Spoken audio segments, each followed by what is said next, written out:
आचार्य देवव्रत जी जो गुजरात के गवर्नर के तौर पे तो काम कर ही रहे हैं, साथ में प्राकृतिक खेती पे काम करते हैं। मेरा निवेदन उन लोगों से है जो उदाहरण श्रीलंका का देते हैं वो कतई गलत है। वो जैविक का हो सकता, जैविक का मैं भी पक्षधर नहीं हूँ। प्राकृतिक खेती में प्रॉब्लम नहीं आ सकती। सबसे बड़ी चुनौती इस समय धरती माता बंजर हो चुकी है। प्राकृतिक खेती का प्रचार मैं इसलिए करता हूँ कि यही वो पद्धति है जो इस बंजर भूमि को पुनः उपजाऊ बनाने की स्थिति में है। खेती एक घाटे का सौदा बनती जा रही है। अगर गाय नहीं होंगी तो फिर प्राकृतिक खेती का जो मिशन है, एक मुहिम है, वो कैसे आगे बढ़ेगी? ये कैसे मुनाफे के सौदे में कन्वर्ट होगी और कैसे लोग लौटेंगे? जब इतनी गोबर की खाद किसी खेत में पड़ेगी तो उसमें मीथेन जैसी गैसेज पैदा होंगी जो पर्यावरण के लिए हानिकारक है। मीथेन जो गोबर से निकलती है कार्बन डाइऑक्साइड से 22 गुना खतरनाक है पर्यावरण के लिए।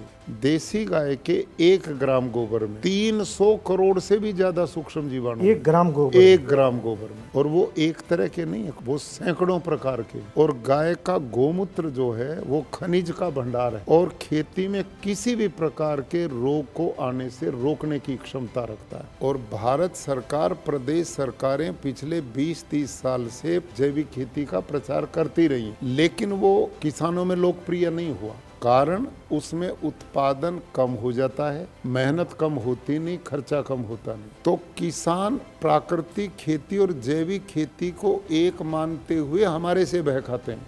ये भय किसान भाइयों नहीं करना है। जैविक खेती बिल्कुल भिन्न है और प्राकृतिक खेती बिल्कुल भिन्न है।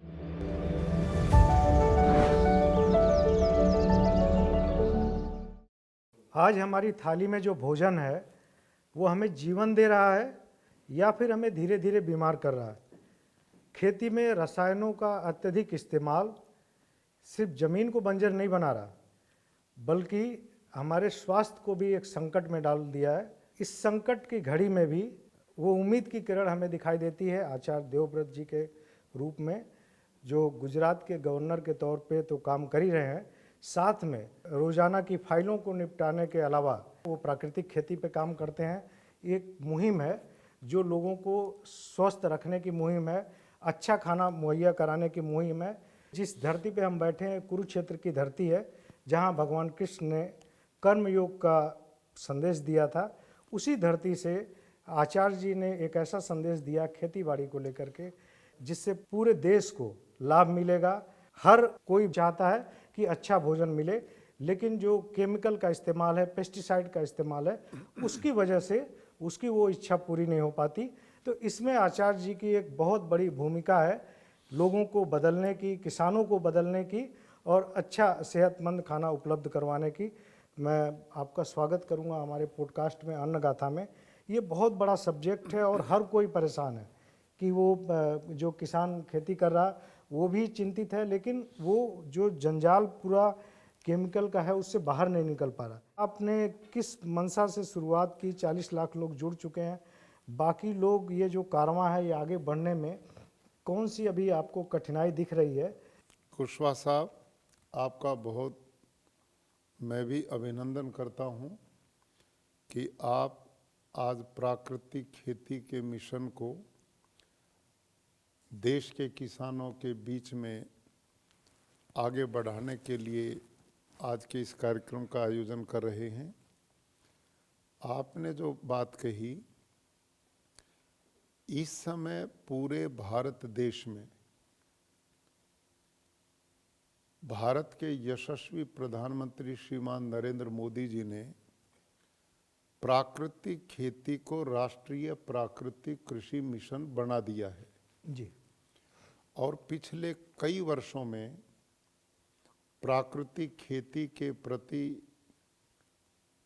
जो एक जन जागरण अभियान मैंने भी चलाया, लोगों ने भी चलाया, तो उसका परिणाम मैं किसानों में व्यक्तिगत उनके खेतों में जाकर देखता हूँ कि रासायनिक खेती को किसान छोड़ने के लिए मजबूर हैं, क्योंकि उनके खर्चे बहुत बढ़ रहे हैं और उत्पादन घट रहा है। सबसे बड़ी चुनौती इस समय धरती माता बंजर हो चुकी है।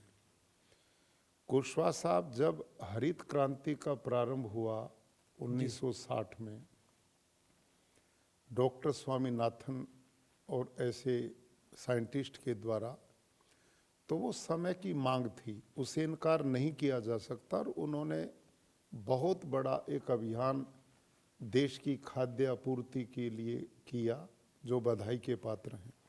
बिल्कुल। लेकिन डॉक्टर स्वामीनाथन जी ने कुछ संदेश दिए थे जिनकी हमने ठीक पालना नहीं की।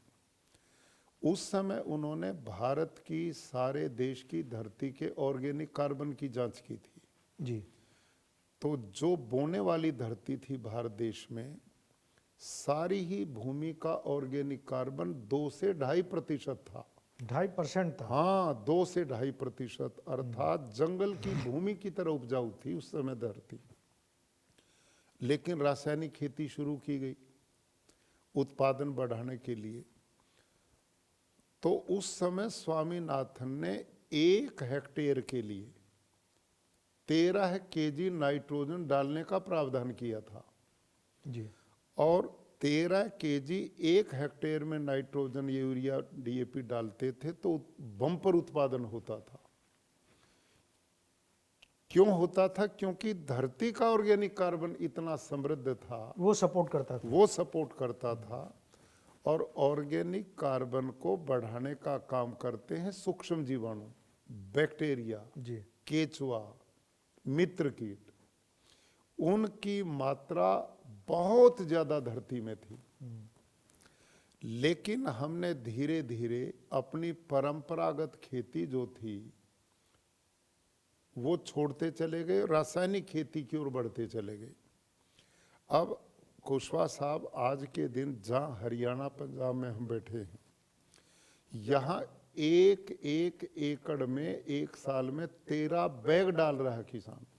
कहाँ 13 किलो 2.5 एकड़ में डालते थे, अब 13 थैले डाल रहे।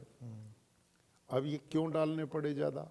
इसलिए डालने पड़े क्योंकि इस लंबे अंतराल में लगातार जो यूरिया, डीएपी, जंतुनाशक का प्रयोग किया गया, उसमें धरती माता के ऑर्गेनिक कार्बन को बढ़ाने वाले सूक्ष्म जीवाणु सारे मार दिए। केचुआ सब मर गया, अर्थवर्म मर गया, मित्र कीट मार दिए, अनेक जीव जंतुओं की प्रजातियां लुप्त हो गई। और धरती का ऑर्गेनिक कार्बन घटते घटते इस समय 0.2, 0.345 से नीचे आ गया, ऑलमोस्ट बंजर के उस पे आ गया। कृषि वैज्ञानिक बोलते हैं कि जिस धरती का ऑर्गेनिक कार्बन 0.5 से नीचे है वो बंजर होगी नहीं, हो चुकी है। आज इस स्थिति में हम पहुंच गए। तो प्राकृतिक खेती का प्रचार मैं इसलिए करता हूं कि यही वो पद्धति है जो इस बंजर भूमि को पुनः उपजाऊ बनाने की स्थिति में है। इसलिए मैं इस दिशा में कार्य करता हूं। तो ये अभी एक बड़ा मुद्दा है कि देसी गाय इसके लिए बहुत ज़रूरी है प्राकृतिक खेती के लिए। और देखा गया कि जैसे जो क्रॉस ब्रीडिंग हुई हमारे देसी गायों के साथ, तो उसकी वजह से देसी गायों की संख्या भी लगातार कम हुई है। तो अगर गाय नहीं होंगी तो फिर प्राकृतिक खेती का जो मिशन है, एक मुहिम है, वो कैसे आगे बढ़ेगी? निश्चित रूप से आपका बड़ा अच्छा सवाल है। माइक्रोबायोलॉजी के साइंटिस्ट द्वारा और अनेक एग्रीकल्चर यूनिवर्सिटीज में अनेक पशुओं के गोबर पर एक्सपेरिमेंट किए गए हैं, रिसर्च की गई है। तो उसमें भारतीय नस्ल की जितनी भी देसी गाय पूरे भारतवर्ष में हैं, लगभग 50-55 ब्रीड के रूप में, बिल्कुल, उन सभी में खेती के लिए सूक्ष्म जीवाणुओं को बढ़ाने के सबसे ज्यादा बैक्टीरिया सूक्ष्म जीवाणु पाए। देसी गाय के 1 ग्राम गोबर में 300 करोड़ से भी ज्यादा सूक्ष्म जीवाणु। 1 ग्राम गोबर, 1 ग्राम गोबर में। और वो एक तरह के नहीं है कुशवाहा साहब, वो सैकड़ों प्रकार के।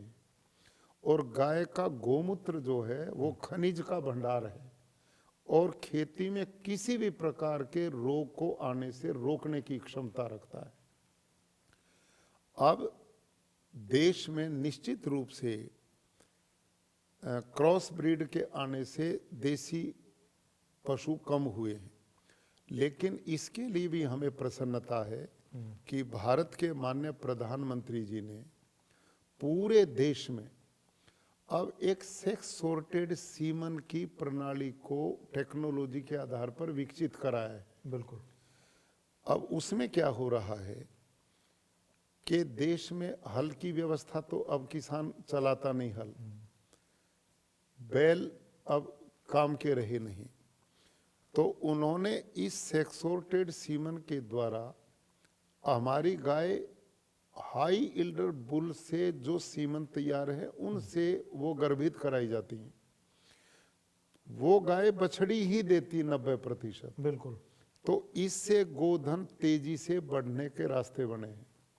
एक एम्ब्रियो सिस्टम है, नई टेक्नोलॉजी, जिससे उनकी उन्नत ब्रीड बनाने का काम चलेगा। अभी ब्राजील से मंगाया कुछ कंपनी। जी जी।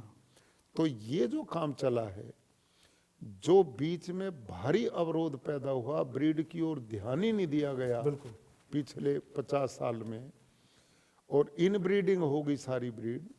तो अब वर्तमान भारत सरकार ने पशुपालन विभाग अलग मंत्रालय माननीय प्रधानमंत्री जी ने बनाया, और इस दिशा में इतनी गंभीरता से काम चल रहा है कि मुझे विश्वास है कि आने वाले समय में उन्नत नस्ल की देसी गाय बढ़ने वाली हैं। और उसका कारण अब लोगों की भी समझ में आ गया है कि अपनी देसी गाय का A2 दूध स्वास्थ्य के लिए भी उत्तम है। बिल्कुल। और गोबर गोमूत्र खेती के लिए वरदान बन रहा है।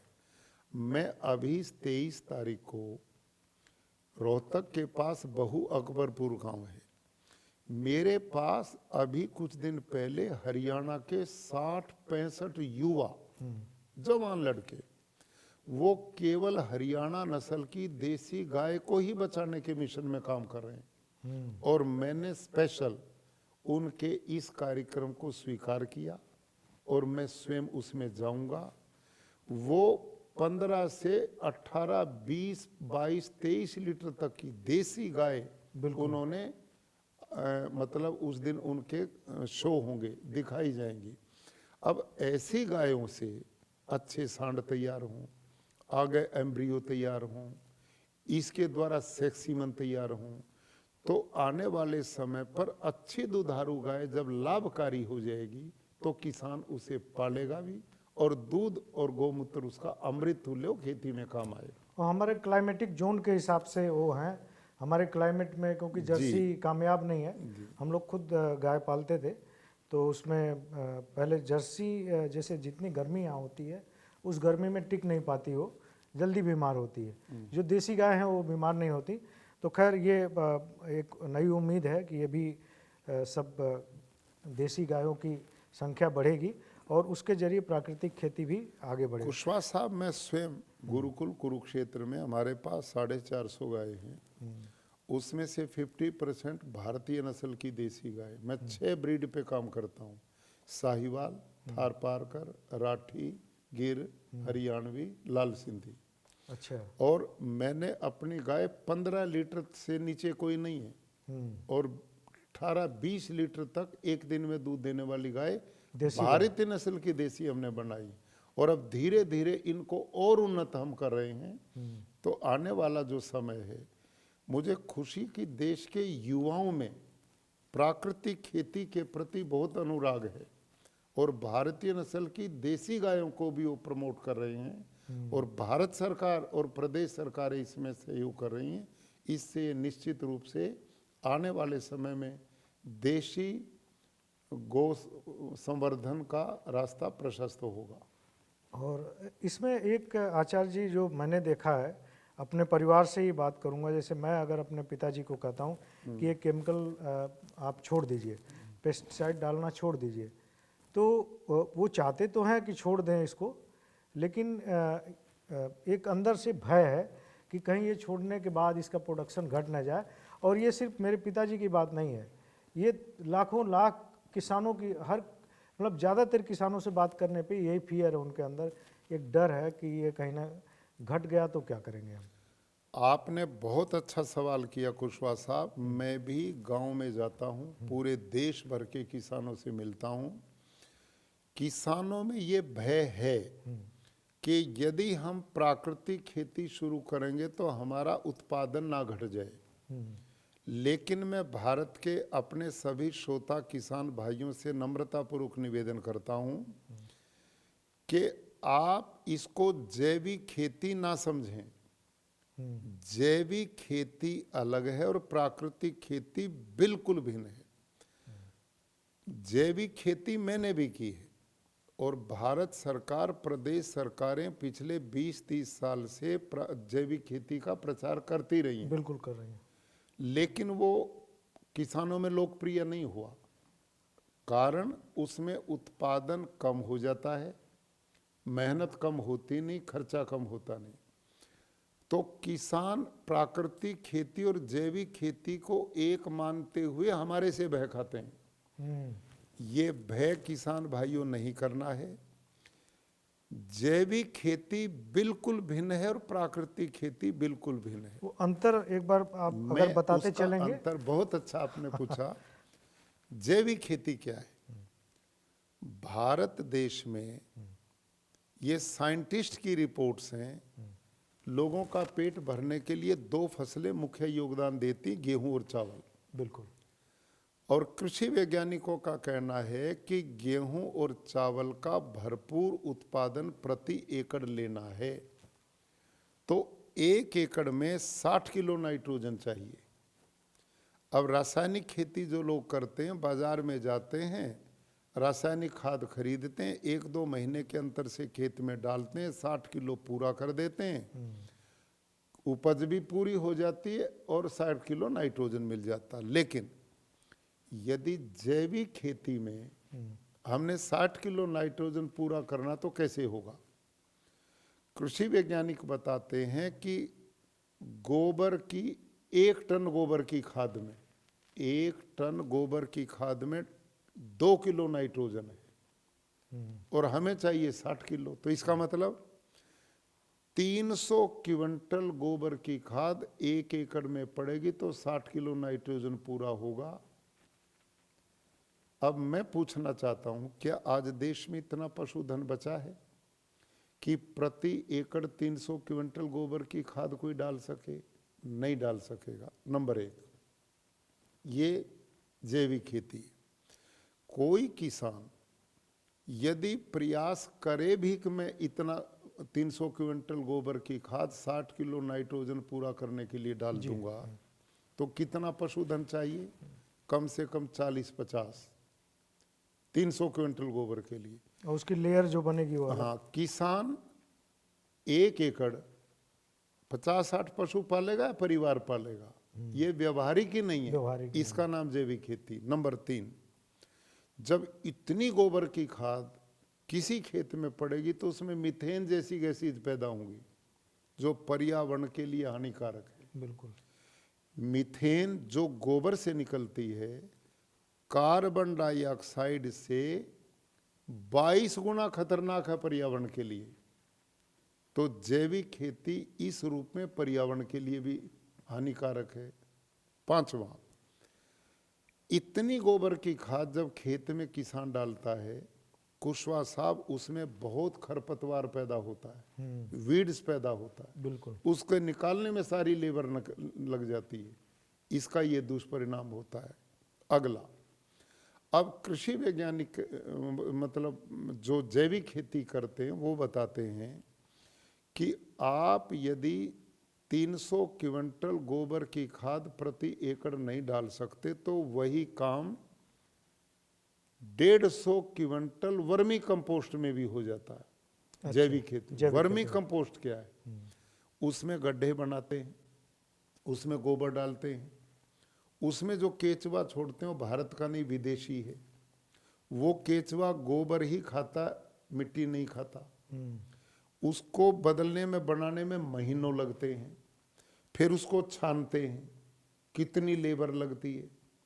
और वो केचुआ जो है ज़्यादा ठंड में भी जिंदा नहीं रहता, गर्मी में भी नहीं रहता, वो इस क्लाइमेट का है ही नहीं, वातावरण का। बिल्कुल। तो 150 क्विंटल वो कहते हैं कि उसमें नाइट्रोजन जो 300 क्विंटल गोबर में है 60 किलो, वो केचुए द्वारा बनाए गए गोबर में 150 क्विंटल में 60 किलो हो जाती, 60 किलो नाइट्रोजन हो जाती। बिल्कुल। लेकिन 300 क्विंटल गोबर के लिए 20, 25, 50 पशु थे, इसके लिए आधे होंगे, वो भी क्या 1 एकड़ में वो भी संभव नहीं है। संभव नहीं है। तो ये जैविक खेती जो है ये देश में लोकप्रिय नहीं हो पाई, क्योंकि इसमें ना खर्चा कम होता, ना मेहनत कम होती, ना उत्पादन पूरा मिलता। बिल्कुल। लेकिन प्राकृतिक खेती क्या है? हम जंगल में जाएं, हजारों तरह के पेड़ पौधे, वहां यूरिया कौन डालता है, वहां डीएपी कौन डालता है, वहां गोबर की खाद कौन डालता है, वहां जंतुनाशक कौन डालता है, वहां पानी देने कौन जाता? कोई भी नहीं। और नेचर अपने आप समय कर रहा है। आने पर कुशवाहा साहब हर पेड़ फल से लग जाता है। जंगल के किसी भी पौधे के पत्ते को तोड़ के लेबोरेटरी में ले जाओ, चेक करवाओ, उसमें phosphor, zinc, potash, magnesium, iron, copper आदि जो पोषक तत्व चाहिए सारे सब उसमें हैं। मिलेंगे। हाँ। वो कहाँ से आए?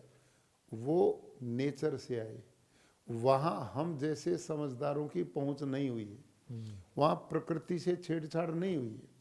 वहाँ उस धरती में केचुए का भंडार है, सूक्ष्म जीवाणुओं का भंडार है, मित्र कीट का भंडार है, इसलिए वो सब पोषण तत्व वो पूरा करते हैं। और इसलिए वहाँ इन सब कृत्रिम चीज़ों की जरूरत नहीं है। जो नियम जंगल में काम करे वही हमारे खेत में काम करे, इसका नाम प्राकृतिक खेती है। अब क्योंकि कुशवाहा साहब धरती बंजर हो गई सारे देश की, बिल्कुल। अब इसमें सूक्ष्म जीवाणु दोबारा लाने के लिए हम प्राकृतिक खेती में एक तकनीक अपनाते हैं, और उस तकनीक का आधार देसी गाय सर्वोत्तम पाई गई है। ऐसा नहीं कि बाकी पशुओं के गोबर में सूक्ष्म जीवाणु नहीं, वो हैं भैंस में, गधे में, घोड़े में, गाय में, बकरी में, जर्सी, सब में। लेकिन वो पाया गया 70 से 78 लाख तक पाए गए भैंस में, जर्सी गाय में 1 ग्राम में। 1 ग्राम में। और वो देसी गाय के गोबर में 300 करोड़ से भी ज्यादा पाए गए। हमने कोई तुलना ही नहीं है। क्योंकि हमने जल्दी में धरती को उपजाऊ बनाना, उत्पादन पूरा लेना है। इसके लिए यदि हम जैविक खेती में गोबर को यूं डालते हैं या वर्मी कंपोस्ट बना के, तो उसमें समय बहुत लगेगा। दूसरा, कुशवाहा साहब मैं किसान भाइयों को बताना चाहता हूं, कृषि वैज्ञानिक ही बता रहे हैं कि धरती में 2 तरह के कीट होते हैं, एक मित्र कीट, एक शत्रु कीट। शत्रु कीट का भोजन मित्र कीट से डबल है। जब हम जैविक खेती में इतना गोबर की खाद देते हैं तो शत्रु कीट को भोजन ज्यादा मिलता है, उसकी संख्या बढ़ती है, वो खेत में बीमारी पैदा करता है। इसलिए जैविक खेती में खेत की ना बीमारी कम होती, ना उत्पादन पूरा मिलता। जबकि प्राकृतिक खेती में हम जीवामृत बनाते हैं, घन जीवामृत बनाते हैं। इन दोनों चीजों का मूल आधार है सूक्ष्म जीवाणुओं को बढ़ाना। एक उदाहरण के लिए, हम जीवामृत कैसे बनाते हैं? एक 200 लीटर का ड्रम ले लेते हैं, उसको जहाँ पशु बांधते हैं वहाँ छाये में रखते हैं, उसमें लगभग 180-85 लीटर पानी डाल दो। हमारे भारतीय नस्ल की देसी गाय जो स्वस्थ गाय है वो 8 से 10 किलो गोबर देती 24 घंटे में, इतना ही गौमूत्र देती है। गोबर गौमूत्र मिक्स करके ये ड्रम में डाल दो एक। फिर इसमें क्या करना, 1.5 से 2 किलो गुड़ लेते हैं, कैसा भी हो, खराब हो, पुराना हो, कैसा भी, गुड़ होना चाहिए। गुड़ होना चाहिए। 1.5 से 2 किलो ही किसी भी दाल का बेसन लेते हैं, वो मिल का, खराब, कैसा, लेकिन ठीक हो, उसमें गुणवत्ता हो। इतना ही इन दोनों को भी हम पानी में घोल लेते हैं। जब ये घुल जाए तो इसको भी ड्रम में डाल दो, और 2-4 मुट्ठी मिट्टी किसी बड़े पेड़ के नीचे की लें। आप कहेंगे खेत की क्यों नहीं ले मिट्टी, तो वो भी है। खेत की मिट्टी में रासायनिक खाद डालते डालते उसमें जीवाणु बचे ही नहीं, बहुत थोड़े बचे। उसमें कोई पोषक तत्व तो खत्म कर दिया। पेड़ के नीचे क्योंकि यूरिया जंतुनाशक नहीं डाला है, तो वहां जंगल की तरह धरती में वो सब बैक्टीरिया है, वो डालना है। अब ये सारी चीज डल गई। लकड़ी के डंडे से घड़ी की सुई की तरह 5 मिनट शाम 5 मिनट सवेरे 2 बार इन गर्मी में कुल 5 से 6 दिन इसको घोलना है। और सर्दी में 1-2 दिन ज्यादा घोलना है। उसमें सूक्ष्म जीवाणु ठंड के कारण बढ़ने की गति कम होती, गर्मी में ज्यादा होती, वर्षा काल में और भी ज्यादा होती। तो जब ये घोल बनाते हैं तो इसमें गजब की एक साइंस काम करती है। इसका विज्ञान ये है, हमने इसमें 10 किलो गोबर डाला। गाय के 1 ग्राम गोबर में 300 करोड़ सूक्ष्म जीवाणु, तो 10 किलो में कितने होंगे? 30 लाख करोड़। इन सूक्ष्म जीवाणुओं को दाल का बेसन प्रोटीन है, उसमें वो प्रोटीन मिलेगा, उसको खा के वो स्वस्थ और बलवान होंगे। गुड़ दिया तो मल्टीप्लाई होंगे, संख्या बढ़ेगी। और जो मिट्टी डाली थी उसमें भी सूक्ष्म जीवाणु है। अब ये सारे आपस में मिलकर जामुन लगता है, कल्चर बनता है इसका। और इनकी संख्या कितनी बढ़ती है, माइक्रोबायोलॉजी के साइंटिस्ट डॉक्टर बलजीत सारंग जी एग्रीकल्चर यूनिवर्सिटी हिसार में अब भी हैं। उन्होंने रिसर्च करके बताया कि इस घोल में जब सारी चीज पड़ती है तो सूक्ष्म जीवाणु प्रति 20 मिनट में डबल होते हैं। हर 20 मिनट हर डबल? 20 मिनट में डबल होते हैं। यानी कि 30 लाख करोड़, अगले 20 मिनट में 60 लाख करोड़, अगले 20 मिनट में 120 लाख करोड़, और 72 घंटे तक उसी गति से बढ़ते हैं। फिर ये रुक जाते हैं, फिर ये डेड होना शुरू हो जाते हैं। इसलिए हम किसान को कहते हैं 6 दिन इसके बनने में लगता, तो अगले 5-6 दिन में स्प्रिंकल से, ड्रिप से या पानी छोड़ते उसमें इसको आप खेत में बूंद बूंद छोड़ दें, पूरे पानी में फैल जाना चाहिए, पूरे 1 एकड़ में। अब क्योंकि धरती बंजर हो गई, इसमें कुछ बचा नहीं, तो मैंने अनुभव किया कि आप शुरू में 1 एकड़ में ऐसे 2 ड्रम 3 ड्रम भी डाल लें, कोई नुकसान नहीं। जितना डालेंगे उतना बैक्टीरिया बढ़ेगा, जितना वो बढ़ेगा उतनी धरती जल्दी उपजाऊ होगी। ये हमारा जीवामृत है प्राकृतिक खेती में, ये वरदान है। और गौ माता के पेट में ये सूक्ष्म जीवाणु एक तरह के नहीं, सैकड़ों प्रकार के। ये अद्भुत विज्ञान है। इसी में एक हम घनजीवामृत बनाते हैं। उसमें आजकल एक पशु नहीं, कई तरह के पशु लोगों पे, उसकी चिंता न करें। गाय का, भैंस का, जर्सी का, जो भी गोबर है वो आप उसको थोड़ा बारीक करके उसका एक बेड बना लें, छाया में, धूप में नहीं। अच्छा। हाँ, और वो बेड लगभग 1.5 फीट ऊंचा, चौड़ाई कितनी भी कर लो। एक लकड़ी का डंडा ले 6 इंच मोटा, जिग जैग उसमें छेद कर लें। और ये जो जीवामृत है ये देसी गाय से ही बनना चाहिए। अच्छा। क्योंकि बैक्टीरिया का भंडार है इसमें। अब उस आम गोबर को भी हमने बैक्टीरिया का भंडार बनाना है, तो जिग जैग जो छेद किए, ये जो जीवामृत बनाया था ये डिब्बे से उसमें भर दो छिद्रों में, और 10 दिन छोड़ दो, वो नीचे नीचे सारे में फैल जाएगा। और उसमें सूक्ष्म जीवाणु का भंडार बनेगा। 10 दिन के बाद फावले से उसको कटिंग कर दें, फिर दोबारा उसमें जिग जैग छेद करके फिर दोबारा जीवामृत भर दें।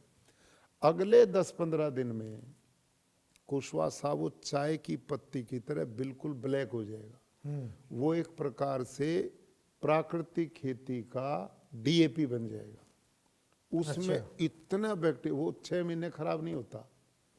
छाये में रख दो और कभी कभी बीच में उसमें पानी छिड़कते रहो।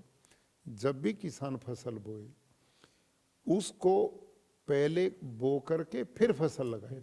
और इसके लिए मैं जानकारी देना चाहता हूं, जब धरती में बचा ही कुछ नहीं, ऑर्गेनिक कार्बन 0.23 आ गया। शुरू में मैंने ये अनुभव किया है, इसको 1-2 टन 2 टन तक 1 एकड़ में डालें। अच्छा। क्यों डालें ज्यादा? क्योंकि इसमें सूक्ष्म जीवाणु का भंडार है।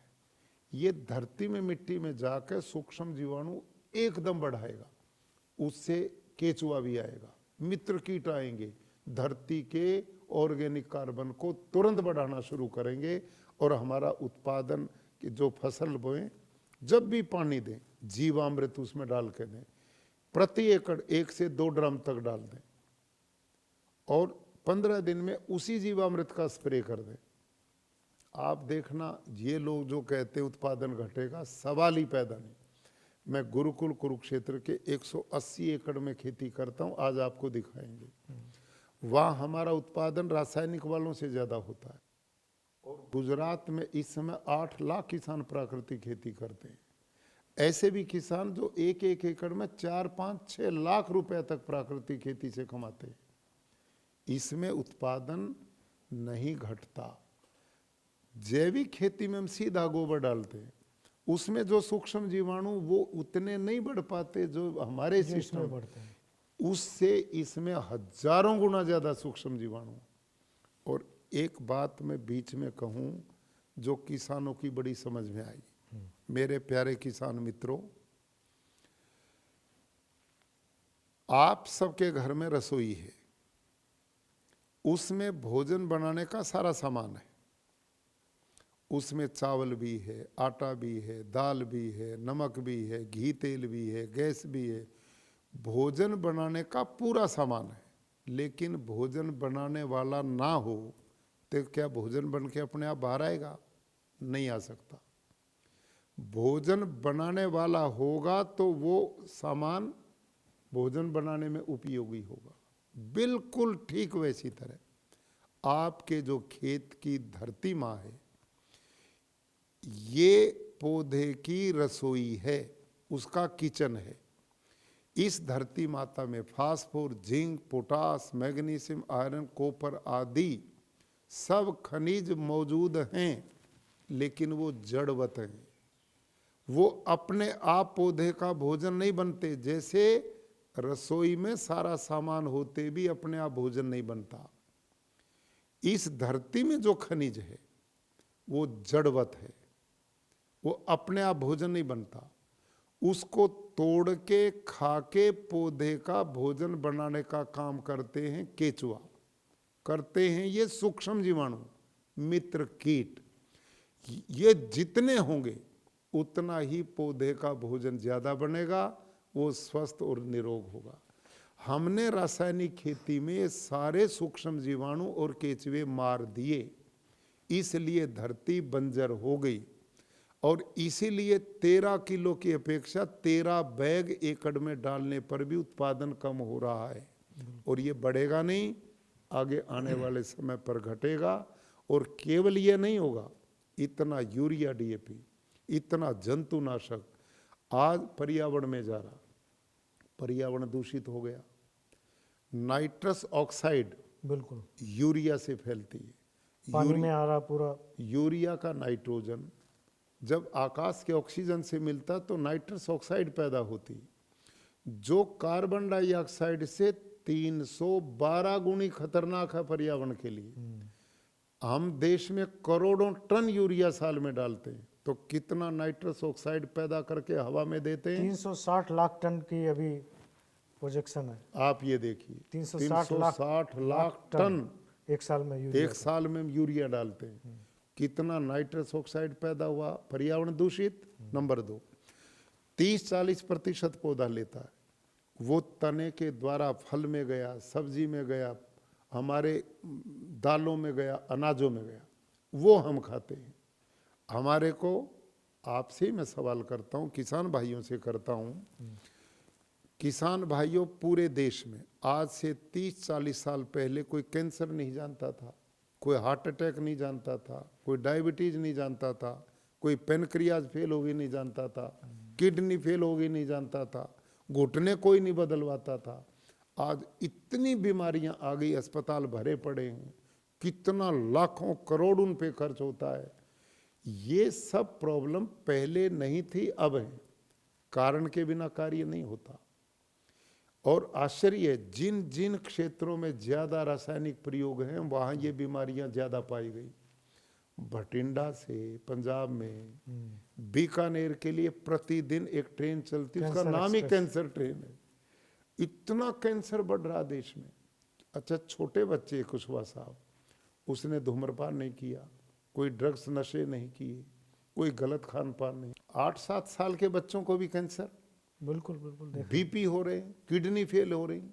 ये कहाँ से हो रहा? ये सब इस दूषित खान पान का दुष्परिणाम है। इसकी ओर हमने चिंता करनी पड़ेगी। इसलिए माननीय प्रधानमंत्री जी ने बड़ी कृपा की कि प्राकृतिक खेती को राष्ट्रीय प्राकृतिक कृषि मिशन बनाया। मैं भारत के आदरणीय किसानों से आग्रह करूंगा कि आप पूरे खेत में ना करो, कम से कम इतनी शुरू कर दो जो आपके घर परिवार में पोते पोतियों को भी स्वस्थ जीवन मिल सके, आपको मिल सके, और उसमें आप पूरे 5 आयाम पूरे करो। दुर्भाग्य क्या है, किसान प्राकृतिक खेती के पूरे आयाम पूरे नहीं करते। इसमें बीजामृत चाहिए, बाजार से कुछ नहीं लाना, बस घर में गाय की जरूरत है। गुड़ किसान पैदा करता है, दाल किसान पैदा करता है, मिट्टी उसके खेत की, गाय उसके घर की है। इसमें लागत है ही नहीं, बाजार में जाने की क्या जरूरत है, ये अपने आप ही आदान इसीलिए प्रदान इसको करके। जीरो बजट फार्मिंग कहा गया। हाँ, ये तो बड़ा कम खर्चे का है। और इसमें फिर घन जीवामृत और जीवामृत और आच्छादन, धरती को ढक के रखना, और एक समय अनेक बहु फसल बो। जैसे हमने गेहूं बोया, बीच में चना लगा दिया, वहीं पर हमने पपीता लगाया, उसी में दाल की सब्जी लगा दी, वहीं तीसरी लगा दी। खेत को इतनी फसल लगाओ कि वो ढक जाए, आच्छादन भी हो जाए, और फसलें एक दूसरे को सहयोग करती हैं, और उससे उत्पादन बढ़ेगा। जो किसान ये कहते हैं कि कहीं उत्पादन हमारा घटने वाला जो खर्चा डर है, हाँ। डर, वो जैविक खेती में वो प्राकृतिक खेती में नहीं है। प्राकृतिक खेती में आप प्रयोग करें, आपको हर साल उत्पादन बढ़ेगा। क्यों बढ़ेगा? कुशवाहा साहब, एक सवाल मैं किसान भाइयों से सबसे करता हूँ, धरती का ऑर्गेनिक कार्बन बढ़ेगा तो उत्पादन बढ़ेगा या घटेगा? बिल्कुल बढ़ेगा। धरती का ऑर्गेनिक कार्बन घटेगा तो उत्पादन घटेगा।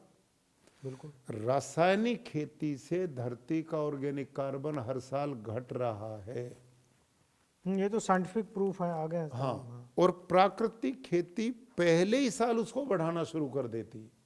अब मेरे अपने खेत 8 साल पहले जिन खेतों का ऑर्गेनिक कार्बन 0.234 था, आज मेरे 180 एकड़ में एक भी खेत ऐसा नहीं जो रिच कैटेगरी में ना हो। कितना है लगभग? मेरा 1 पे चला गया, 1.7 तक भी मेरा ऑर्गेनिक कार्बन पहुंच गया है। तो उससे उत्पादन कैसे घटेगा? और अभी पिछले सालों में धान करता हूं मैं, बड़ी सब तरह की फसलें करता हूं, लेकिन यह धान भी लोग लगाते हैं। जो रासायनिक खेती करता है उसने प्रति एकड़ खर्च किया 20,000 रुपया, मेरा खर्चा आया 2,000 रुपया। उसने पानी प्रयोग किया 100%, मैंने पानी प्रयोग किया 50%। उसका उत्पादन हुआ 28 से 30 क्विंटल, मेरा हुआ 32 क्विंटल। उसके चावल को खाकर लोग बीमार होंगे और मेरे चावल को खाकर लोग पहलवानी करके मेडल लेके आएंगे, और धरती पर्यावरण सब बचा दिया। तो ये जो धारणा है कि इससे उत्पादन घटेगा, ये उनका कम होता जो 5 आयाम पूरे करके सही खेती नहीं करते। जो किसान प्राकृतिक खेती के सारे नियम को पालन करेगा तो उत्पादन कम होने का सवाल ही पैदा नहीं। एक आचार्य जी, एक पूसा में साइंटिस्ट रहे हैं बहुत पुराने, उन्होंने एक दिन ऐसे बातचीत में बताया कि जब हरित क्रांति का दौर था 60-70s में, तो 1 किलो फर्टिलाइज़र पड़ता था रासायनिक, तो उसमें करीब 40 किलो प्रोडक्शन बढ़ता था तब। आज 1 किलो रासायनिक खाद डलती है खेत में तो सिर्फ 3 किलो उत्पादन बढ़ता है। ये साइंटिस्ट ने बताया मुझे। है। हाँ, मतलब बिल्कुल, उन्होंने बताया बिल्कुल 1 किलो रासायनिक से 40 किलो बढ़ता बढ़ता था तब, था। हाँ, और अब 3 किलो 3 बढ़ता किलो है। बढ़ रहा है सिर्फ। तो और एक दिन ऐसा आएगा कि जितना आप डालोगे वो बराबर हो जाएगा वो भी नहीं बढ़ेगा। उसका कारण मैं किसान भाइयों को बताता हूँ। बहुत अच्छा सवाल आपने किया है।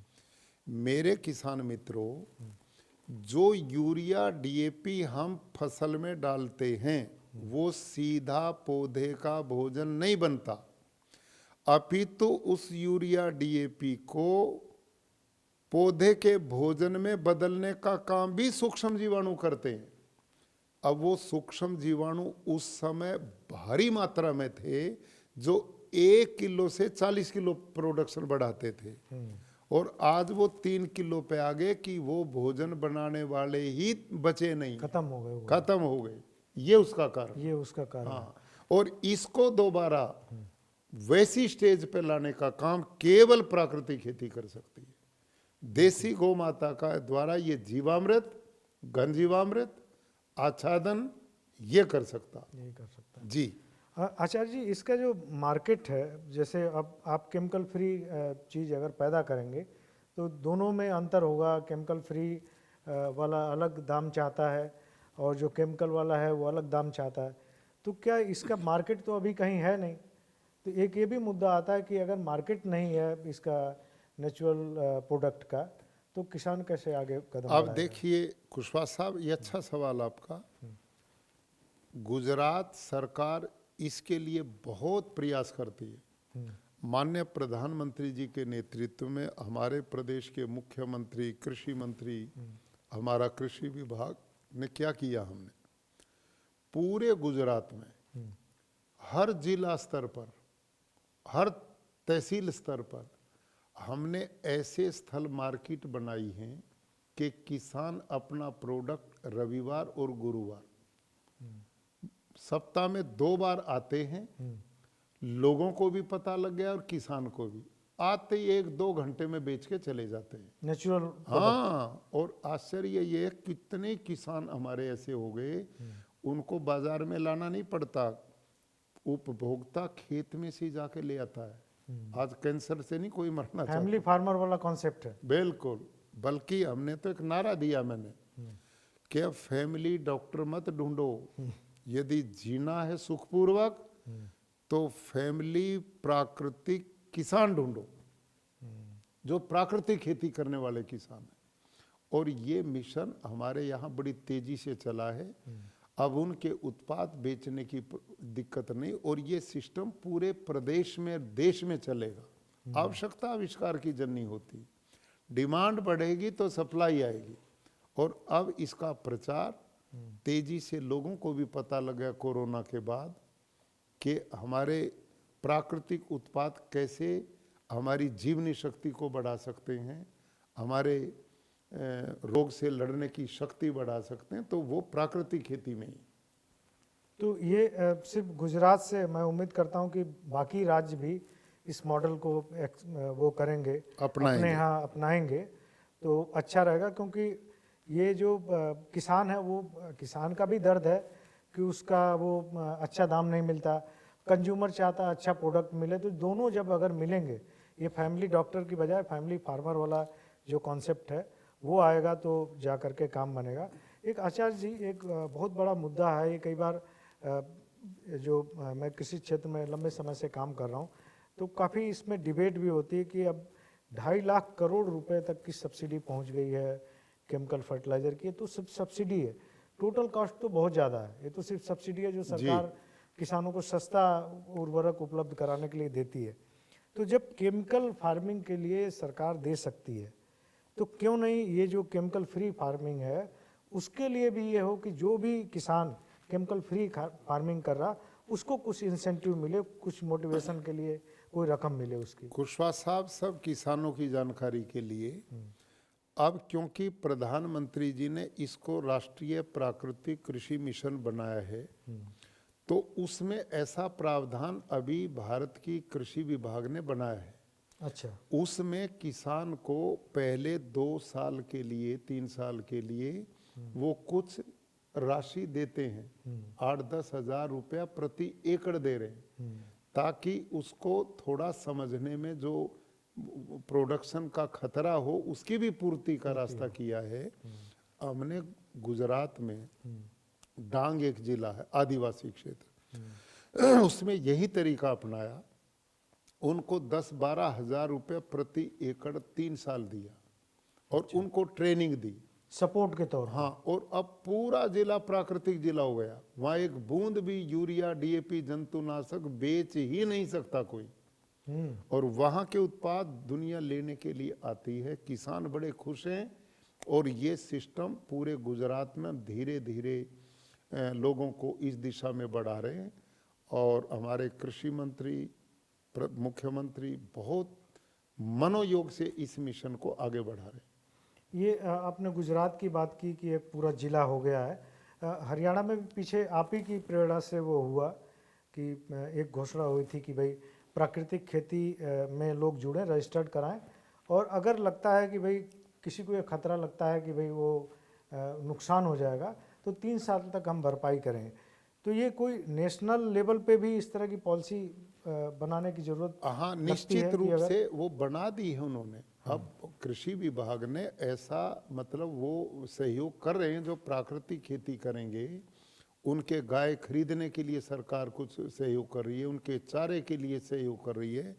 और ये मिशन निश्चित रूप से बड़ा पॉजिटिव सकारात्मक दिशा में बढ़ रहा है। एक श्रीलंका का एग्जाम्पल बहुत सारे लोग देते हैं, जो भी इसमें एग्रीकल्चर में बहुत सारी लॉबी काम करती हैं, वो श्रीलंका का एग्जाम्पल बार बार देते हैं कि श्रीलंका ने केमिकल फार्मिंग छोड़ी और वहाँ पे ऐसी क्राइसिस आ गई। और भारत में तो 140 करोड़ लोग हैं हम, तो अगर यहाँ पे अचानक सब लोग छोड़ देंगे तो कहीं ऐसा ना हो कि हम फिर वही अमेरिका के सामने हाथ फैलाएं। हाँ, निश्चित रूप से जो आपने कुशवाहा जी सवाल किया, मैं पिछले दिनों से कुछ ऐसे लोग हैं जो इसका दुष्प्रचार करते हैं, लेकिन उनकी भी ये समझ में नहीं है। वो भी आश्चर्य मेरे को ये है, कितने पढ़े लिखे साइंटिस्ट लोग भी यही नहीं अंतर कर पा रहे कि भी प्राकृतिक खेती अलग है, जैविक खेती अलग है। श्रीलंका ने जो खेती की वो प्राकृतिक खेती नहीं की, उन्होंने जैविक खेती की, एक बात। और जैविक खेती भी उन्होंने कैसे की? ना लोगों को ट्रेनिंग दी, एकदम उन्होंने लोगों को अपने भरोसे पर छोड़ दिया। न वहाँ पशुधन था, न गोबर की खाद, कुछ था ही नहीं, तो वो तो होना ही था। ये कतई गलत उदाहरण दिया जाता है।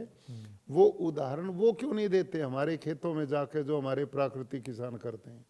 आज भारत देश में लगभग 40 लाख किसान प्राकृतिक खेती करते हैं। उनसे वो क्यों नहीं लोगों को सीख देते कि भाई तुम स्वस्थ भी रहोगे, पर्यावरण भी बचेगा, पानी भी बचेगा। नेगेटिव प्रचार करने पे तो लग रहे हैं, सकारात्मक वो क्यों नहीं करते? उनको अच्छा चलो उन्हीं की मान लेते तो रासायनिक करते रहे। आपकी रासायनिक ने 2 से 2.5% ऑर्गेनिक कार्बन को 0.23 पे ला दिया। अब यूएनओ की रिपोर्ट है, रासायनिक में उत्पादन 10% तक घट गया है और ये बढ़ने वाला नहीं है। पानी दूषित हो गया, धरती में नाइट्रेट पानी में चला गया, पीने का नहीं रहा, हवा लेने की नहीं रही, अस्पताल भरे पड़े हैं लोगों से। तो क्या इसको यूं ही चलाते रहे जब इसका विकल्प है?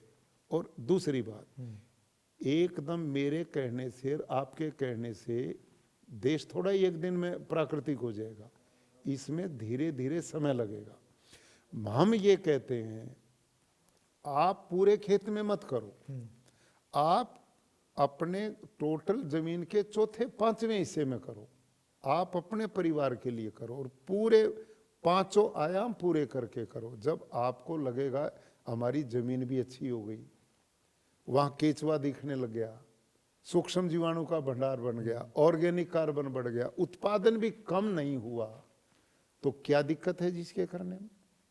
ये तो बहुत बड़ा पुण्य प्रकृति को बचाने का काम होगा, इससे बड़ी सेवा क्या होगी? तो मेरा निवेदन उन लोगों से है, जो उदाहरण श्रीलंका का देते हैं वो कतई गलत है। वो जैविक का हो सकता, जैविक का मैं भी पक्षधर नहीं हूं। प्राकृतिक खेती में प्रॉब्लम नहीं आ सकती। कहीं ऐसा लगता है आचार्य जी कि जो बीज हमारे आए हरित क्रांति के बाद, जिस तरह का जेनेटिक मॉडिफिकेशन किया गया, आज भी तमाम तरह के जीएम पे काफ़ी डिस्कशन है, तो जो बीज आए उनकी ज़रूरत ही यही थी कि ज़्यादा उनको फर्टिलाइज़र चाहिए था। और आज अगर कोई शिफ्ट कर रहा है नेचुरल पे, तो क्या उसको देसी बीजों की ज़रूरत लगेगी, या जो अभी बीज एग्जिस्ट कर रहे हैं, जो भी मॉडिफिकेशन से आए हैं, उन्हीं से काम चल जाएगा? आपने अच्छा सवाल किया। देखिए, मैं भारतीय किसानों से आग्रह करूंगा कि आज भी अपने देश में कुछ ऐसे समर्पित किसान भाई हैं जो अपने परंपरागत बीजों पे भी काम कर रहे हैं, बचा रहे हैं। हमने प्रयास करना चाहिए अपने देशी बीजों का उपयोग करना। कारण उसका है, एक तो हमारे बीजों में पोषक तत्व ज्यादा हैं, दूसरा वो हमारे क्लाइमेट वातावरण से जुड़े हुए हैं, तीसरा उनमें बीमारियां कम आती हैं, चौथा वो फर्टिलाइजर जहर की डिमांड कम करते हैं। ये इन कंपनी जो अपनी फर्टिलाइजर वाले थे, इनका एक षड्यंत्र है। ये हाइब्रिड बीज जो है, इस पे तो रिपोर्ट आ चुकी हैं, इनमें पोषक तत्व घट गए हैं, ये पानी ज्यादा लेती हैं, ये फर्टिलाइजर ज्यादा डालना पड़ता है, और पोषक तत्व ही कम है। टेस्ट उनमें है ही नहीं, टेस्ट खाने नहीं में मिल रहा, पेट पेट भरते हैं, उनमें कोई टेस्ट नहीं। हमारे सब बीजों में टेस्ट है, स्वाद है, पोषक है, और हमने धीरे धीरे अपने बीजों की ओर बढ़ना चाहिए। लेकिन प्राकृतिक खेती में जब ऑर्गेनिक कार्बन बढ़ता, तो कोई भी बीज लगाते उसका उत्पादन नहीं घटता है। अच्छा, कोई भी बीज लगा नहीं नहीं, मैंने देखा अपने खेतों में कई तरह के एक्सपेरिमेंट किए। जब धरती में ऑर्गेनिक कार्बन बढ़ गया, पोषक तत्व मिल गए, तो वो भी चीज पूरी हो। लेकिन अगर नेचुरल हम कर रहे हैं तो कोशिश करें कि धीरे धीरे देसी बीज कहीं अपने से लौट जाए। देशी को ही आना चाहिए, वही बचाएगा, उसी में ही गुणवत्ता है, पोषक तत्व उसी में है। अभी पिछले दिनों कुशवाहा साहब, ये तो रिपोर्ट है, एक एग्रीकल्चर यूनिवर्सिटी है पश्चिमी बंगाल में, एक तेलंगाना में, वहाँ के आईसीआर के 12 एग्रीकल्चर साइंटिस्ट ने केवल 2 अनाजों पर रिसर्च किया, गेहूं और चावल। क्यों? क्योंकि ये ज्यादा खाए जाते ज़्यादा हैं। ही उनकी रिपोर्ट अभी 1.5-2 साल पहले छपी है, वो आप अपने इसमें देख लूँगा। देख सकते हैं अपना मोबाइल में। उन साइंटिस्ट की रिपोर्ट क्या है कि इस समय जो गेहूं चावल हम खा रहे हैं, उसमें 45% पोषक तत्व बचे ही नहीं है, और उनमें आर्सेनिक जैसे जहर, दुनिया भर के जहर उनमें लोगों की पेट में जा रहे हैं, उनसे बीमारियां हो रही, मोटापा बढ़ रहा, अंदर कुछ नहीं है।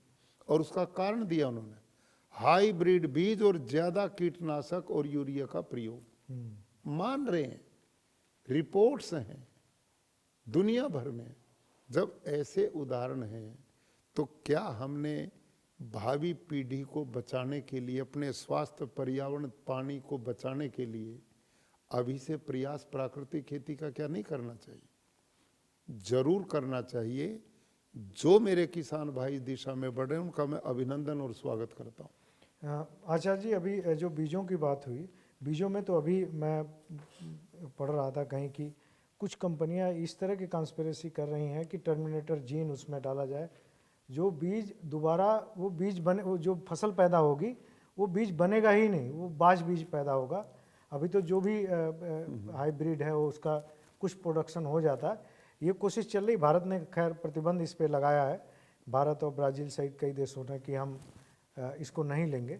ये आचार्य जी, किसी देश में बहुत सारे, जब हम पूसा में आईसीआर के वैज्ञानिकों से मिलते हैं, तो वो ये तो चाहते हैं कि केमिकल फ्री मिले, लेकिन इसको ना मतलब दिल से एक्सेप्ट नहीं कर पाते साइंटिस्ट। ये कहीं आपको भी फील होता है कि ऐसा ऐसा है अंदर? बस ये उन्हीं लोगों की सोच है। मैं तो किसानों के खेत में जाता हूँ। गुजरात में अभी था मैं, एक किसान ने 20-25 बीघा में पपीता लगाया था। एक पपीता 3.5 केजी का, 3.5 केजी का हमने तोला। 2.5-3 किलो के देसी पपीते आम होते हैं, हाइब्रिड उससे ज्यादा वजन क्या देगा? तोरई देखी मैंने, एक एक 1.5 फीट लंबी। हमारा गुर्जर भाई जो अपना देसी बीज पे काम करता है अपना मध्य प्रदेश में, उसका लौकी 4 फीट लंबी। तो हमारी देसी बीज की ये धारणा कि उसमें उत्पादनी मूली गाजर 1 फीट की होती है हमारी, ये कतई भ्रमित किया गया है। और ये मैं इसको अच्छा नहीं मानता उन लोगों ने जो मानवता के विनाश का जो रास्ता अपने क्षणिक लाभ के लिए बनाया है, इसकी ओर भ्रमित नहीं होना। हमने अपने परंपरागत देसी बीजों को उन्नत करना चाहिए, हमारी यूनिवर्सिटीज़ ने उस पर काम करना चाहिए और उसी बीजों को हमने आम जनता में पुनः प्रचारित करना चाहिए। दुनिया का सबसे मतलब दूसरा सबसे बड़ा जीन बैंक अपना दिल्ली में बना, उसमें तमाम तरह के बीज हैं। तो बीज, देसी बीज ऐसा नहीं है कि ख़त्म हो गए हैं, मिल सकते हैं देसी बीज। ये आचार्य जी, किसी देश का ऐसा एग्जाम्पल है जो आपने बताया कि आपने अपने 180 एकड़ में सारा ये एक मॉडल डेवलप किया, कोई भी आके देख भी सकता है, चेक कर सकता है कि उसमें कैसे काम हो रहा है। किसी देश का भी एग्जाम्पल है जो देश प्राकृतिक खेती के रास्ते पे बढ़ा हो और बहुत अच्छा काम कर रहा हो इसमें? देखो, इसका श्रेय तो मैं भारत के यशस्वी प्रधानमंत्री नरेंद्र मोदी जी को ही देता हूं। उन्होंने दुनिया में सबसे पहले इस दिशा में पहल की और वो हर समय चिंता करते हैं कि मेरी आने वाली पीढ़ियों का स्वास्थ्य मजबूत हो, हमारी धरती माँ का हमारा पानी बचे, हमारा पर्यावरण बचे। इसी को लेकर पहला अभियान माननीय प्रधानमंत्री जी द्वारा शुरू किया गया है और अब हमारी प्रदेश सरकारों ने भी इस मिशन को धीरे धीरे बढ़ाना शुरू कर दिया है। गुजरात सरकार तो युद्ध स्तर पर इस काम को शुरू कर चुकी है। मैं समझता हूं आने वाले समय में पूरे देश में एक वातावरण बनेगा और ये कल्याणकारी कार्य इन पीढ़ियों के लिए वरदान होगा। अब देखिए, ये भारत ही, इसका मतलब भारत ही रास्ता दिखाएगा, भारत ही दुनिया को रास्ता दिखाएगा। अब 2.5 लाख करोड़ प्रति वर्ष हम विदेश में देते हैं, बदले में यूरिया डीएपी खरीदते हैं। 2.5 लाख करोड़ तो आचार्य जी सिर्फ सब्सिडी है, सब्सिडी है और एक्चुअल तो बहुत ज़्यादा। और इसके साथ कुशवाहा जी, उससे जो बीमारियां होती हैं, हमारा स्वास्थ्य का कितना खर्चा होगा? 8-10 लाख करोड़।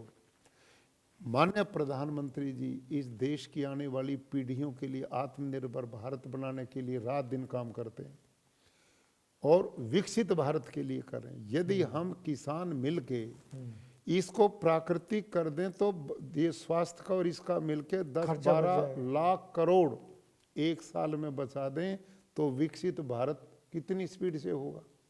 कितना बड़ा काम है। ये रास्ता एक अच्छा रास्ता है जी। और आचार्य जी, एक आपका ये तो जो खेती वाला काम है ही है, मैंने देखा सोशल मीडिया पे कि गुजरात में आप लगातार गांव का भ्रमण कर रहे हैं। तो ये 1-2 दिन हर हफ्ते रहते हैं आप, तो क्या इसके पीछे क्या मंशा है कि बहुत सारे गवर्नर हमने बहुत सारे देखे हैं लेकिन वो राजभवन लोक भवन से नहीं निकलते, आप गांव में प्रवास कर रहे हैं, वहीं क्या लोगों के साथ बनाना खाना सब चलता है। तो इसका क्या मकसद है? खेती का तो एक अलग मुहिम है, वो पूरे देश में चल पड़ी है, आगे बढ़ेगी। ये गांव को कनेक्ट करने वाला क्या मामला है? कुशवाहा जी, मैं गुरुकुलों में पढ़ा, स्वामी दयानंद और आर्य समाज मेरे आदर्श रहे। माननीय प्रधानमंत्री जी ने, राष्ट्रपति जी ने मुझे इतना अच्छा ये प्लेटफार्म सेवा का दिया तो मेरे मन में विचार आया कि मैं राजनीति पृष्ठभूमि मेरी नहीं थी, मैं कभी किसी राजनीतिक पार्टी का सदस्य नहीं बना, मैंने कभी इच्छा नहीं की और इतना बड़ा मेरे ऊपर कृपा इन लोगों ने करके इतना बड़ा प्लेटफार्म सेवा का दिया और मैं राजभवन में बैठ के केवल मौज लूँ, ये मेरे को कतई स्वीकार नहीं हुआ। मैं किसान घर में पैदा हुआ, खेती बाड़ी से जुड़ा रहा, किसान कैसे काम करता, कैसे मेहनत करके अन्न पैदा करता, कितनी चुनौतियां उसके जीवन में, ये मैं समझता हूँ। और जब उन लोगों के बीच में मैं जाके काम करता हूँ तो उनको उत्साह कई गुना बढ़ता है। तो उस सब को लेके माननीय प्रधानमंत्री जी जब गुजरात के मुख्यमंत्री थे तो वो रात गांव में बिताते थे। मैंने उनके अच्छा। उस समय के विचार को देखा तो मैंने विचार किया कि जब परंपरा रही है और इसमें कोई संविधान का भी अवरोध नहीं है तो इसको मुझे करना चाहिए। तो उसमें कुशवाहा जी मैं आजकल क्या कर रहा हूँ, मैं लगभग 4 बजे गांव में चला जाता हूँ। 268 तालुका तहसील हैं गुजरात में। अब मैं हर तहसील में जा रहा हूँ, एक भी नहीं छोड़ने वाला। एक तहसील का एक गांव लेता हूँ, उसके कम से कम 1 एकड़ में मैं प्रधानमंत्री जी का मिशन एक पेड़ माँ के नाम, उसके अंतर्गत मैं गांव के घरों को जोड़ता हूँ। एक पेड़ इस घर ने लिया, एक इसने लिया, उनका रजिस्टर लगवाता हूँ, उनके नाम लिखता हूँ। अच्छा। पेड़ का नंबर, ये पेड़ इतना नंबर पेड़ इसके नाम में। इस परिवार का इतना इसका, वो उस पेड़ को पालते हैं। फॉरेस्ट के लोगों को जोड़ता हूँ। हर महीने वीडियो मंगाता हूँ, कोई पेड़ मर ना जाए, जीवित रहना चाहिए। 3 साल पेड़ हमें पालना पड़ता, सारी जिंदगी पेड़ फिर हमें पालता है। तो ये आज कितनी बड़ी आवश्यकता पर्यावरण को बचाने की। पहला काम ये करता हूँ। दूसरा फिर मैं झाड़ू लेता हूँ, पूरे गांव में स्वच्छता अभियान चलवाता हूँ। बच्चे बूढ़े जवान सब जुड़ के हम इस मिशन को करते हैं। दूसरा, तीसरा फिर रात को मैं उसी गांव के सबसे गरीब अनुसूचित जाति जनजाति के जो परिवार हैं उसमें जाकर उस परिवार के बीच में बैठकर भोजन करता हूँ। ये समरसता का संदेश। आज जो ये जात पात छोटा बड़ा ऊंच नीच में इसका आर्य समाज बड़ा विरोधी रहा। उन्होंने सदा ऋषि दयानंद ने इस पे काम किया और वर्तमान सरकार भी इस दिशा में, हमारा सब लोग काम करते हैं। तो मेरे मन में वो हमारे भाई हैं, परिवार का अंग हैं, हमारा हिस्सा हैं, उनका वही सम्मान हो जो आज हम पा रहे हैं। वो पूरा मेहनत देश के विकास में उनका बराबर हिस्सा और योगदान। तो भाईचारा और प्रेम भाव पैदा हो, उसके लिए मैं जाता हूँ। पूरे गांव में सब घूम रहे हैं। कितने तालुका हो चुके हैं? फिर अगला मैं क्या करता हूँ कुशवाहा साहब, रात को फिर मैं उसी गांव की जनसभा करता हूँ। हर वर्ग के गांव के बच्चे बूढ़े जवान सब इकट्ठे होते हैं, सब इकट्ठे होते हैं और मैं चारपाई पे बैठता हूँ, खुली खाट पे, गांव की तरह। उनसे मैं प्राकृतिक खेती बात करता हूँ, पशु नस्ल सुधार पे काम करता हूँ, बच्चे बेटी बेटियों को पढ़ाने की बात करता हूँ, संस्कार की बात करता हूँ, नशा मुक्ति की बात करता हूँ, उनकी आमदनी बढ़ाने की बात करता हूँ। इन पे चर्चा मेरी होती। उसके बाद मैं उसी गांव के सरकारी स्कूल में सोता हूँ। अच्छा। सरकारी स्कूल में ही सोता हूँ। वहाँ देखिए कितनी सुविधाएं एक हो सकती, मैं उसमें रहता हूँ। सवेरे उठ के मैं उसी स्कूल के पढ़ने वाले बच्चों में योग की क्लास लगाता हूँ और उस क्लास के बाद में उसी गांव में जो प्राकृतिक खेती किसान करता है उसके खेत में जाता हूँ, उसकी गाय का दूध निकालता हूँ। कोई हल रखता तो हल भी चलाता हूँ, उसके खेत में गन्ना तो गन्ना भी छिलवाता हूँ, चारा भी काट देता हूँ। और वहाँ उस समय सैकड़ों किसान होते हैं अड़ोस पड़ोस के। अब वो इसको देखते हैं तो उनमें एक उत्साह पैदा होता है कि जब मेरे राज्य का गवर्नर ये काम करता तो मैं क्यों नहीं, आलसी क्यों बनूं, काम करूं, मोटिवेशन मिलता है। और वहाँ में प्रैक्टिकल प्राकृतिक खेती, जीवामृत कैसे बनता है, घन जीवामृत कैसे बनता है, बीजामृत कैसे बनता है, आच्छादन कैसे होता है, मल्टी क्रॉप, इनकी ट्रेनिंग वहीं देता हूँ ये काम। अब अगले दिन फिर मैं पूरे तहसील का एक प्राकृतिक खेती संवाद का कार्यक्रम करवाता हूँ, जिसमें उस तहसील के हर गांव के 40 से 50 किसान आते हैं। 3-4 हजार किसानों को 1-1.5 घंटा फिर मैं ये ट्रेनिंग देता हूँ। ये प्रति सप्ताह 2 भी मैं कर देता हूँ कार्यक्रम, लेकिन सप्ताह में एक कार्यक्रम निश्चित ही करता हूँ। तो ये आचार्य जी जो आप कर रहे हैं, तो ये आपने अपने पढ़ाई के समय या उसके बाद ये जो खेती बाड़ी है आपने बहुत उसमें करी है खेती बाड़ी? इसमें क्या था कुशवाहा साहब, मैं किसान के घर में पैदा हुआ, बचपन से पशुधन था, खेती बाड़ी थी। हम तो स्कूल में भी जब जाते थे 1 घंटा पहले खेत में काम करके फिर जाते थे। हमारा जो बस्ता थैला उतरता था वो खेत में उतरता था। तो वो एक संस्कार था काम करने का। एक गुरुकुलों में रहे, वहाँ पर भी गौ पालन होता था, कृषि होती थी, तो वो एक आनंद आता था। अपने हाथ की मेहनत किया हुआ जब खाता आदमी तो उसका टेस्ट स्वाद अपना ही होता है। तो आज किसान से भी मेरा आग्रह है कि रासायनिक खेती ने हमें कमज़ोर बना दिया, आलसी बना दिया। वो जो मेहनत पहला किसान करता था उतनी हम नहीं करते, और परिश्रम बिना उपलब्धि नहीं होती। उन्नति का रास्ता केवल और केवल परिश्रम, हर समय निरंतर प्रयास। एक अंतिम सवाल बस लूँगा कि ये जो बहुत सारे जगहों पे मैं एग्रीकल्चर में कई राज्यों में घूमा हूँ, एक मुद्दा आता है कि किसान लगातार इनकम को लेकर के बहुत परेशान रहता है। इनकम वो ये सब लोग महसूस कर रहे हैं किसानों की इनकम घट रही है, इसकी वजह से गाँव से तेज़ी से पलायन हो रहा है। कई राज्यों में आप महाराष्ट्र के गवर्नर रहे, महाराष्ट्र बिल्कुल वहाँ के कुछ इलाके ऐसे हैं जहाँ पे फार्मर सुसाइड बहुत बड़े पैमाने पे होता है। पंजाब में भी बहुत संपन्न था, वहाँ भी बहुत सारे लोग खेती छोड़ रहे हैं। तो ये जो खेती एक घाटे का सौदा बनती जा रही है, ये कैसे मुनाफे के सौदे में कन्वर्ट होगी और कैसे लोग लौटेंगे? शहरों में लोग इतने विपरीत परिस्थितियों में 10,000 12,000 रुपये में गार्ड की नौकरी कर लेते हैं, खेती छोड़ के आए हुए हैं। कैसे ये पूरा सीन बदलेगा?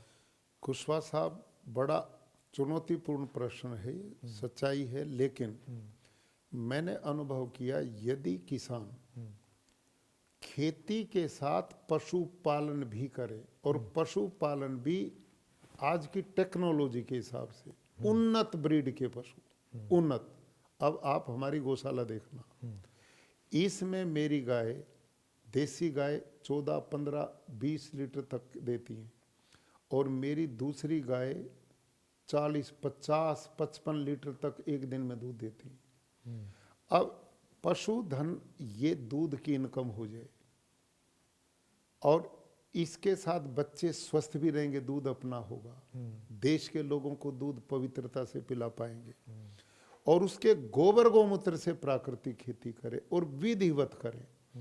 यदि ये दोनों काम पुरुषार्थ से सही किए जाएं तो ये घाटे का सौदा नहीं है। अब भी मैं यहाँ किसानों को बताता हूँ, भुज में, हमारे गुजरात में, केवल भुज की बात करता हूँ, भुज के पास एक किसान है रतिलाल। अच्छा। उसका गांव है गुणातीतपुर, 90 एकड़ में खेती करता है। 1 एकड़ से डंके की चोट कहता मैं 7-8 लाख रुपए कमाता हूँ प्राकृतिक खेती से। एक बूंद यूरिया डीएपी नहीं डालता, 1 एकड़। उसका पूरा खर्च यूरिया डीएपी का बच रहा, कुछ सब कुछ बच गया। जब खर्चा ही नहीं होगा तो इनकम में बदल गया। हरीश भाई ठक्कर है वहाँ, 400 एकड़ का किसान है। कहाँ पे, कौन से? ये भुज के 15-16 किलोमीटर दूर है। लोग जानते हैं, बड़ा प्रसिद्ध किसान है। मैं जब गया उसके खेत में, कुशवाहा जी, पहली बार गवर्नर बनने के बाद, उसके खेत में ट्रक उतर रहे थे यूरिया, डीएपी, जंतुनाशक के, और पूरे खेत में स्प्रे चल रहे थे। मेरे को मास्क बांधना पड़ा, बदबू सारे खेत में। मैंने वो इकट्ठे किए। मैंने कहा भैया आप ये क्या कर रहे हैं? उन्होंने कहा साहब इसके बिना खेती नहीं होती, मैं मर जाऊंगा नहीं करूंगा तो। मैंने कहा इससे कितना कैंसर, हार्ट अटैक, बीमारियां, पर्यावरण दूषित, क्यों पाप कर रहे हो? कि जी इसके बिना होगा नहीं। मैं कहा मैं बताता हूँ। मैंने तरीके बताए, फिर भी नहीं मानने को तैयार हुआ, क्योंकि डरा हुआ था जैविक से। तो मैंने कहा तुम मेरे को केवल 5 एकड़ दे दे, जो उसमें घाटा पड़ेगा मैं पूरा करूंगा, करना वैसे जैसे मैं कहूँ। वो तैयार होगा, जी ये मैं कर दूंगा।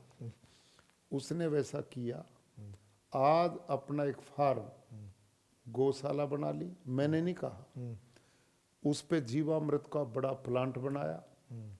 ऑटोमेटिक एक बटन दबाता, पूरे खेत में अपने आप पानी चला जाता है ड्रिप सिस्टम से। वो प्रति एकड़ एवरेज 7 से 8 लाख रुपए बचाता है। पूरा केमिकल फार्मिंग छोड़ दिया। और वो कहने लगा जी करोड़ों रुपया तो आपने मेरा केवल जहर से बचा दिया। मेरा यूरिया डीएपी जंतुनाशक 1 करोड़ से भी ज्यादा खर्च होता था, वो सारा ही बच गया। धरती बंजर हो गई थी, उसमें केचुआ आ गया, दोबारा जवान हो गई जमीन। आप लोगों से मैं निवेदन करता हूं, उनका फार्म देखिए। आचार्य जी, आपके जीवन में कोई ऐसी घटना हुई थी क्या कि जिसकी वजह से आपने ये मुहिम शुरू की? बिल्कुल। क्योंकि कोई ना कोई घटना होती है, तब वो क्रिया की प्रतिक्रिया होती है, बदलता है इंसान। कुशवाहा साहब, बिल्कुल ऐसा ही हुआ। गुरुकुल कुरुक्षेत्र में 1,500 बच्चे मेरे पास पढ़ते थे, अब भी हैं। तो हमारा जो खेती थी, मैं बिल्कुल यही करता था, यूरिया डीएपी जंतुनाशक भर भर के ट्रॉली डालता था। एक दिन एक घटना हुई, धान के खेत में एक हमारा कृषि कर्मचारी कीटनाशक का स्प्रे कर रहा था, तो वो उसके मगज में चढ़ गई, बेहोश होकर खेत में गिर गया। दूसरे नौकर ने, बेचारे खेती कर्मचारी ने देखा, वो दौड़ा आया, हमें बताया, हम उसको उठा के अस्पताल ले गए। 3 दिन में मुश्किल से जान बची। मैंने पढ़ा था सैकड़ों किसान देश में ऐसे मर जाते हैं। अब मेरे मन में विचार आया, इस बेचारे ने ना तो दवाई पी ना खाई, केवल गंध मात्र से मरने की हालत में था। मैं जो बच्चे पढ़ते हैं, इनको तो जो साग भाजी अनाज खिलाता हूँ, उसमें सीधा जहर का स्प्रे करता हूँ, और ये जहर बच्चों में जाएगा तो ये मैं बड़ा पाप अपराध कर रहा हूँ। ये कौन से सन की बात है आचार्य जी? ये है आज से 9 वर्ष पहले। अच्छा, बहुत पुरानी बात ना नहीं ना, आज से 9 वर्ष पहले। और मैंने कहा ये खेती नहीं करूँगा। फिर मैंने ये ट्रेनिंग, मैंने जैविक खेती की, उसमें वही हाल हुआ, उसमें कोई ज़्यादा उत्पादन नहीं मिला, बीमारी कंट्रोल नहीं हुई। लेकिन प्राकृतिक खेती जैविक खेती से अलग है। ये सूक्ष्म जीवाणुओं की खेती है, बस जितना सूक्ष्म जीवाणु, वर्कर बढ़ाओ खेती में, असली मामला इसका। और ये केवल देसी गौ माता इसका बड़ा आधार बनती है।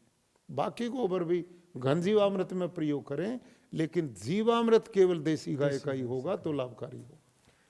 तो दोस्तों, बातें तो बहुत सारी हैं, लेकिन समय की अपनी सीमाएं, आचार्य जी की भी अपनी व्यस्तता है।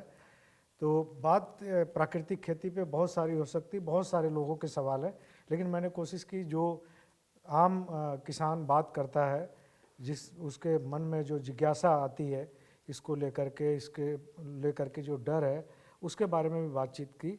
तो उम्मीद है आपको ये अन्नगाथा की ये जो कड़ी है, ये पॉडकास्ट आपको पसंद आएगा।